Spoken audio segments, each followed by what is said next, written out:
شاه محمود قریشي اصل کې د اسټابلیشمنټ سړی ده او له عمران خان سره یې دوه ګونې لوبه ترسره کړې.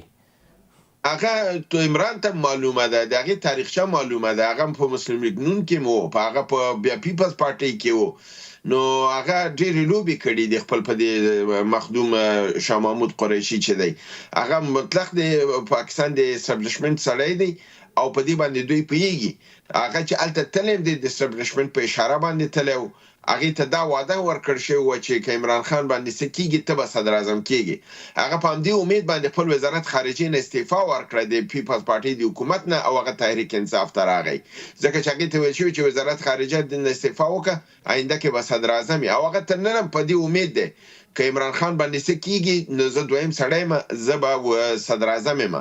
نو هغه د داسې کسان په پی ټي آی کې شته دی چې هغه او کم هم نه دي، ډېر زیات دي چې هغه ډبل لوبه کوي. او په پاکستان کې دا ډبل لوبه چې ده په سیاسیونو کې عام ده. هغې په دې پوهېږي چې سیاست بدون د اسټابلیشمنټ نه په پاکستان کې ممکن نه دی، او که غواړي چې ځمکې غصب نشي، کورنۍ ته ضرر ونه رسېږي او وشي کولی چې ژوندی پاتې شي، هغه حتما د اسټابلیشمنټ سره یو لاره ساتي.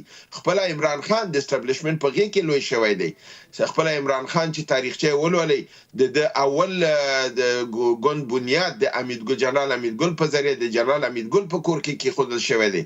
د هغه مسوده د قانون چې د ګوند چا لیکلې وه، پروفیسر نوم یې د هیر شو، هغه اوس مړ شوی دی.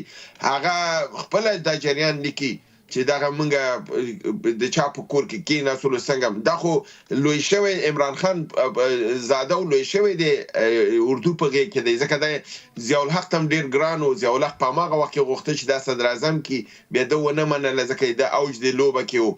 بیا مشرف سره یې د لاره جوړه شوله، بیا مشرف غوښته چې دا صدر اعظم کړي، خو کوم غوښتنې چې د ده وي هغه مشرف نشو پوره کولی، ځکه چې ده په مشکله سره یو سیټ ګټلی او خپل سیټ او هغه مشرف وي چې ما ورته ګټلی او که نه دی هم نه ګټه، او ده بیا په مشکله 15 سیټه دې ته ورکړل او د ده ته ضرورت و 120 سیټه دا صدر اعظم شي.